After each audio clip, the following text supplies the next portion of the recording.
Hi viewers, welcome to Durga treats. என்னடா சோகமாக இருக்கேன்னு பார்க்குறீங்களா? எனக்கு சின்ன வயசுலேருந்தே இந்த பாலும் பிடிக்காதுங்க, அதில் இருக்கிற பாலாடையும் பிடிக்காது. ஆனால் இந்த பாலாடையை வச்சு ஒரு சூப்பர் யம்மியான டிஷ் செய்ய முடியும்னு சொன்னால் நீங்கள் நம்புவீங்களா? ஆமாங்க, இன்னைக்கு நம்ம செய்ய போகிற டிஷ்ஷோட மெயின் இன்க்ரீடியன்ட் இந்த பாலாடை தான். இதை உங்கள் குழந்தைங்களுக்கு செஞ்சு கொடுங்க, அவங்க திரும்ப திரும்ப விரும்பியே சாப்பிடுவாங்க. அதுக்கு முன்னாடி இந்த சேனல் நீங்கள் ஃபர்ஸ்ட் டைம் பார்க்குறீங்க அப்படின்னா மறக்காமல் சப்ஸ்கிரைப் பண்ணிடுங்க. உங்களுக்கு இந்த வீடியோ பிடிச்சிருக்கு அப்படின்னா லைக், கமெண்ட் அண்ட் ஷேர் பண்ணுங்க. வாங்க வீடியோக்குள்ள போகலாம்.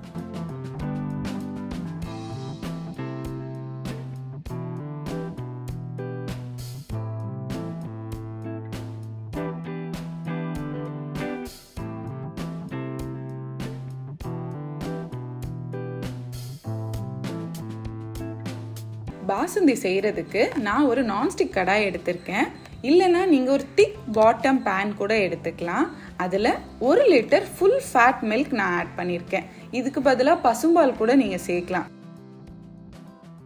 இப்போ இந்த சிம்மில் வச்சுட்டே நம்மளோட பால் கால்வாசியாக ஆகிற வரைக்கும் நம்ம நல்லா கொதிக்க விடணுங்க. நீங்கள் எவ்வளோ தூரம் பால் எடுத்திருக்கீங்களோ அது கால் ரேஷியோ ஆகிறது தான் நமக்கு இதோட கணக்கு. இப்போ நான் 1 லிட்டர் பால் எடுத்திருக்கேன். இது நான் தாராளமாக எனக்கு ஒரு 40 மினிட்ஸ் ஆகும் நமக்கு சுண்டி வர்றதுக்கு. அப்படி சுண்டுறப்ப அந்த பாலில் ஃபார்ம் ஆகிற பாலேடு தான் இந்த பாசுந்திக்கு நல்ல டேஸ்ட்டே கொடுக்க போகுது. அதனால நீங்கள் ஒரு ரெகுலர் கேப் விட்டு அந்த ஏடு ஃபார்ம் ஆகிறப்ப எல்லாமே கரண்டியை வச்சு இந்த மாதிரி இலக்கி விட்டுருங்க. ஒருவேளை உங்களுக்கு சைட்ல எல்லாம் ஃபார்ம் ஆகுது அப்படின்னா அதை அப்பயே கரண்டி வச்சு இலக்கி விட்டுருங்க. இல்லைன்னா அது அப்படியே படிஞ்சு ஒரு மாதிரி ப்ரௌன் கலர்ல ஃபார்ம் ஆயிடும். ஸோ நீங்க நிறைய ஏடு ஃபார்ம் ஆகுற அளவுக்கு நீங்க கிளறி விட்டுட்டே இருக்கணும். இதுக்காக தாங்க நான் ஃபுல் ஃபேட் மில்க் எடுக்க சொன்னேன். லோ ஃபேட் மில்க்ல நமக்கு நிறைய ஏடு வராது. அதனால பாசுந்திக்கு அந்த க்ரீமி டெக்ஸ்டரும் அந்த டேஸ்ட்டும் அவ்வளோ ஈஸியாக கிடைக்காது.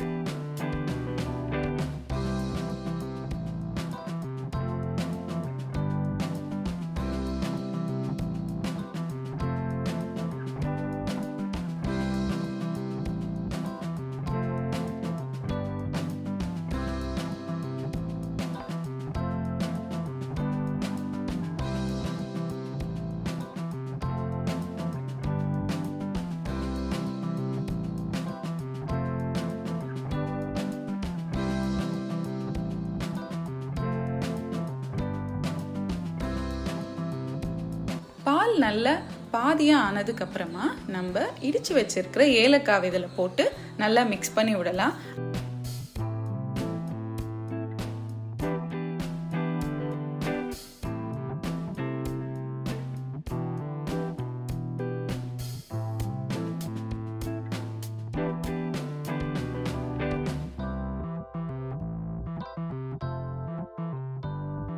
நான் 1/2 கப் சுகர் இதில் ஆட் பண்ணுறேன். ஏன்னா மில்க் இன்னும் ரெடியூஸ் ஆகும். அதனால 1/2 கப் சுகர் ஆட் பண்ணி அது நல்லா டிசால்வ் ஆகிற வரையும் கிளறி விட்டுட்டே இருங்க. இதுக்கப்புறமா பால் இன்னும் கால்வாசி ஆனதும் நம்ம வீட்டில் இருக்கிற எந்த நட்ஸ் வேணாலும் இதில் உடைச்சு ஆட் பண்ணிக்கலாம்.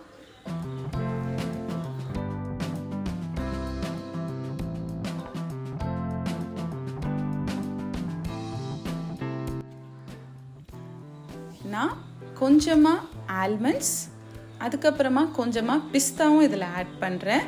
இதை ஆட் பண்ணதுக்கப்புறமா ஒரு 5 மினிட்ஸ் நல்லா இதை பாயில் பண்ண விடுங்க.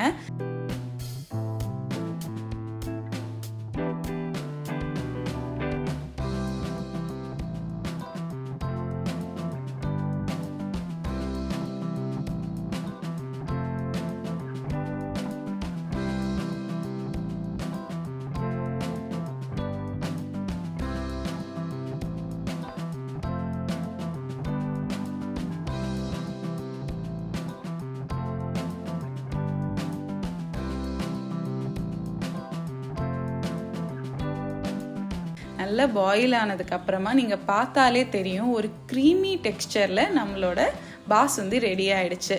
ஸ்டவ்வை நீங்க ஆஃப் பண்ணிடலாம். நம்ம வீட்டில் இருக்கிற பாலையும் சர்க்கரையும் வச்சு ஒரு டேஸ்டியான டெசர்ட் ரெடி பண்ணிட்டோங்க. இதை நீங்கள் சூடாகவும் சர்வ் பண்ணலாம், இல்லைனா ஃப்ரீஸ் பண்ணி சில்லாக கூட சர்வ் பண்ணலாம். ஸோ இந்த ரெசிபியை உங்கள் வீட்டில் மறக்காமல் ட்ரை பண்ணி பார்த்து எப்படி வந்துச்சுன்னு சொல்லிட்டு என்னோட கமெண்ட் செக்ஷனில் கமெண்ட் பண்ணுங்கள். இந்த வீடியோ உங்களுக்கு பிடிச்சிருக்கு அப்படின்னா மறக்காமல் லைக், கமெண்ட் அண்ட் ஷேர் பண்ணுங்கள்.